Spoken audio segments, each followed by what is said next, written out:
Good day po mga bayang karerista. May 22, 2026, Friday at PJCI.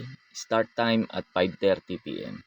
May pa-shoutout po si Sir Eduardo. Pinapa-shoutout ng si Stratum, Kinatabuts, Garcia, Don Ray, Paring Raymart Barroso, Joe Batman, Ronald, Budot at mga taga San Roque, Barangay 843, Zone 92, Bo Banana. Shoutout po sa inyo. At sa din Sir Eduardo, shoutout din po sa iyo at maraming salamat po. Happy birthday po Sir Eugenio Bautista. Sir Eugenio Bautista, happy birthday po at more birthdays to come po. May pa-shoutout po si Madam Olivia Soria. Pinapa-shoutout niya si Maynard of Quezon City. Shoutout po sa inyo Maynard of Quezon City.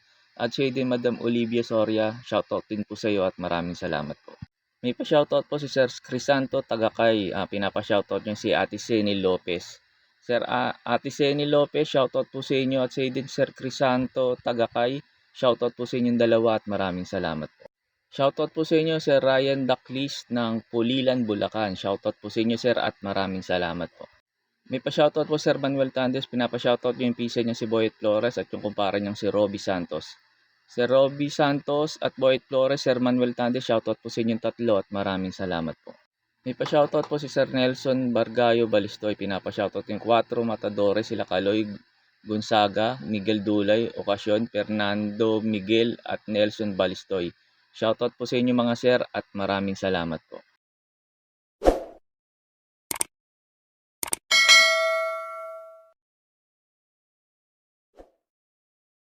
Start na po tayo. Race number 1. Start po ng first pick 6. Races 1 to 6. Distance 1,200 meters. Sa araw po ng Friday, bali 8 races po tayo. Kaya yung start po ng race number 1, pick 6 po kagad. At ito sa mga nagtitipid at kulang sa puhunan, tingin ko pwedeng suluhin itong numero 5 na to, Hole in 1. Tingin ko papabor dito sakali maghabulan sila. Shiver Me Pink sa Legitipay sa unahan. Tingin ko lang ikatatalo nito yung distansya kasi medyo maigsi. Tapos baka mag-overconfidence yung hinete.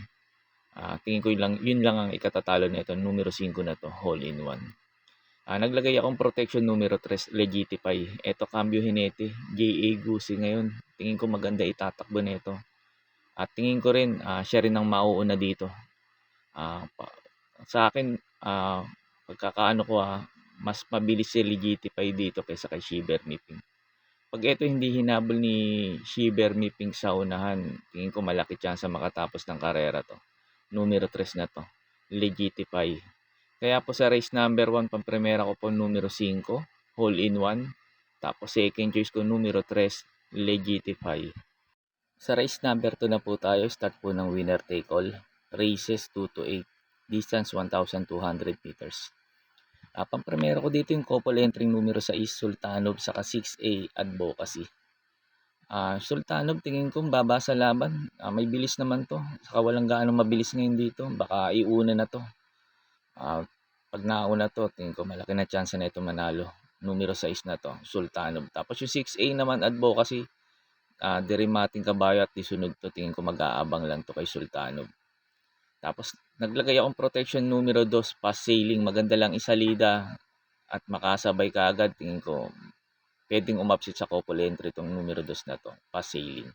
Kaya po sa race number 2, pampremera ko po yung couple entry numero 6, Sultanov, 6A Advocacy, tapos second choice ko numero 2, Pass Sailing.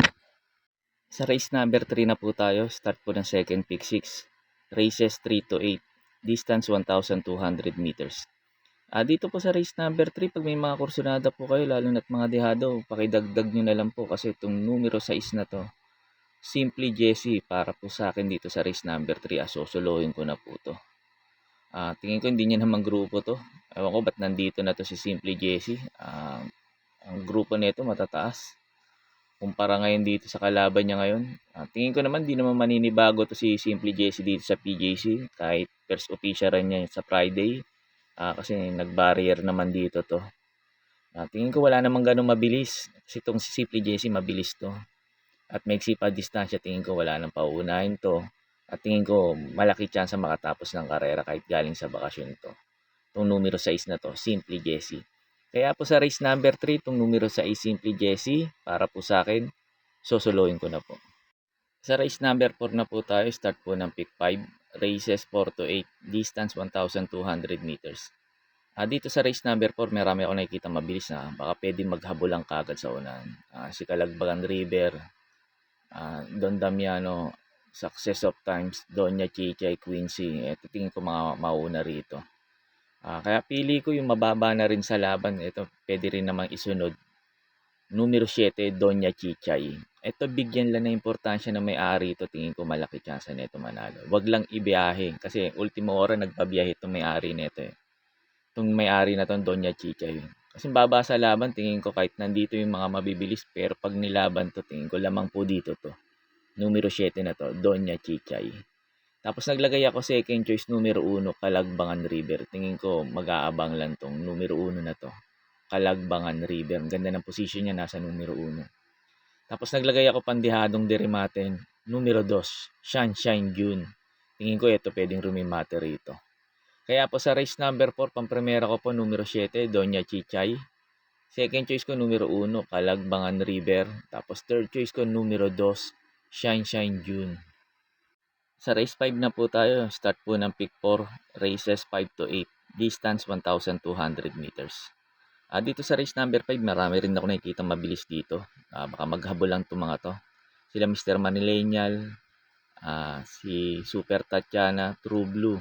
Ayan, tingin ko yan mga mag-uunahan kagad sa unahan. Kaya pili ko yung disunod na kabayo, numero 5, Lap in the Rain. Ito, bumaba ngayon ng laban. Maganda lang isalida. Tingin ko malaki chance sa makarimate. Numero 5 na to, Lap in the Rain. Tapos cambio hinete, CP Henson na. Tapos second choice ko, numero 3, Hombre. Ito, disunod din na kabayo. Bigyan lang na importansya na may-ari ito. Tingin ko may panalo rin to rito. Numero 3 na to, Hombre. Kaya po sa race number 5, pampremera ko po numero 5, Lap in the Rain. Tapos second choice ko numero 3, Hombre. Sa race 6 na po tayo sa last DD plus 1, distance 1,200 meters. Pampremera ko dito, tingin ko mauuna dito numero 5 na to, Super Daily 10. Tingin ko mauuna dito to. At tingin ko din hindi rin naman nahahabol yung numero 1 dito, Dixie Sky, kasi isang quadra lang naman to. Tingin ko hindi naman maghahabol ang kaagad to. Tapos second choice ko numero 8, Work From Home. Tingin ko ito pwede rumimate rito. Tapos naglagay ako pandihado numero 7, Equitem. Tingin ko rin pwedeng rumimate rito. Kaya po sa race number 6, pampremera ko po numero 5, Super Daily din. Tapos second choice ko numero 8, Work From Home. Tapos pandihado ko numero 7, Equitem. Sa race number 7 na po tayo sa last double, distance 1,200 meters. Pampremera ko dito numero 1, Instant Message. Tingin ko mag-aabang lang to si Instant Message dito. Tapos second choice ko numero 7, Stand in Faith. Ito, ganda ng position niya, nasa labas. Tingin ko baka makasabay na kaagad to numero 7 na to, Stand in Faith. Tapos naglagay ako pandihado numero 6, Die Will Be Done. Dito magaling to sa PJC. Tingin ko ito pa mauuna dito. Tapos Sarate. Mapabayaan sa unahan to. Tingin ko malaki chance makatapos ng karera. Numero 6, Die Will Be Done. Kaya po sa race number 7, pampremera ko po numero 1, Instant Message. Tapos second choice ko numero 7, Stand in Faith. Tapos pandihado ko numero 6, Die Will Be Done. Sa last race na po tayo, sa race number 8, bago nga pala ako magbigay ng info ko dito, makikiusap ulit po sana ako sa inyo na sana po mag-subscribe po kayo sa YouTube channel ko at pakitap na rin po yung notification bell para updated kayo tuwing mag-upload ako ng mga infos at videos ko po dito. Arnel Racing Tips, maraming salamat po. Sa race number 8 na po tayo sa last forecast, distance 1,200 meters. Dito sa paratingan sa race number 8, sa last race, pag may mga kursonada kayo dito, magdagdag na lang po kayo, lalo na't mga dihado kasi nga paratingan to. Dahil itong numero 7 na to, Pirate, ito para po sa akin dito sa last race. Sosoloyin ko na po to. Cambio Hinete, JT Sarate, tingin ko maganda itatakbo nito. Last run nito, nabigla lang ng laban to. Medyo malakas lang yun, sila Andiamo Aperansi. Ngayon medyo bumaba ngayon yung laban, kaya tingin ko lamang ngayon dito to. At tingin ko mag-uumento na to, kabayo na to, kasi second official run niya ngayon. Pagkatapos nga pala ng info ko dito sa last race, in-upload ko po yung last run nito ni Pirate para magkaroon po kayo ng idea kung sosolohin niyo po ba o magpo-protection pa kayo. Kaya po sa last race, 'tong numero 7 Pirate, para po sa akin, sosolohin ko na po. Yun lang po, and good luck and happy racing po mga bayang karerista. So stand by, just a small field of 6 once more. This is going to be a good competitive race, and the gates fly back, they're racing. And coming out very quickly on the outside, Birchton is looking to lead. Striding forward with Birchton is going to be Zoom as they run out of the straight the first time. Andiamo A Forense is up in third spot. Outside of him in the blue jacket, Pirate. A couple back, Resident in those checkered colours. And Madam Mayhem is the tail ender, and already 10 lengths off them, around 1,300 metres out as they run towards that 1,200 metre point. And Zoom, he zoomed away in front and he leads by 4 and 5 lengths. In second spot, Birchton looks to be running along sweetly. In third, then Andiamo A Forense, who's creeping a little bit closer, about 2.5 back to Pirate, your favourite in that blue jacket. Then came Resonant. At the tail of the field is Madam Mayhem. They're at the top turn, around about 750 to 800 metres out, and Zoom 2.5 lengths in advance. Andiamo A Forense is creeping closer. Then came Birchton, and here comes Pirate sweeping around the outside with a rush, and he's going with Andiamo A Forense. So the two heavily bet runners as they run towards the home turn. Pirate the outside, Andiamo A Forense. They cut away by 3 lengths from Birchton. Here comes Resonant from the back of the field, is starting to make up steady ground. A long way back to Zoom, Madam Mayhem. It looks a 2-horse race at the top of the straight. Andiamo A Forense headed by Pirate on the outside. Andiamo A Forense. Resonant is running on strongly late. In front, Pirate. Andiamo A Forense. Resonant is going to blow them all away. Resonant from the tail of the field is racing away, and this is a great win. Resonant beats Andiamo A Forense. Pirate third, then Madam Mayhem, followed by Birchton, and Zoom has ran last of all. What an effort.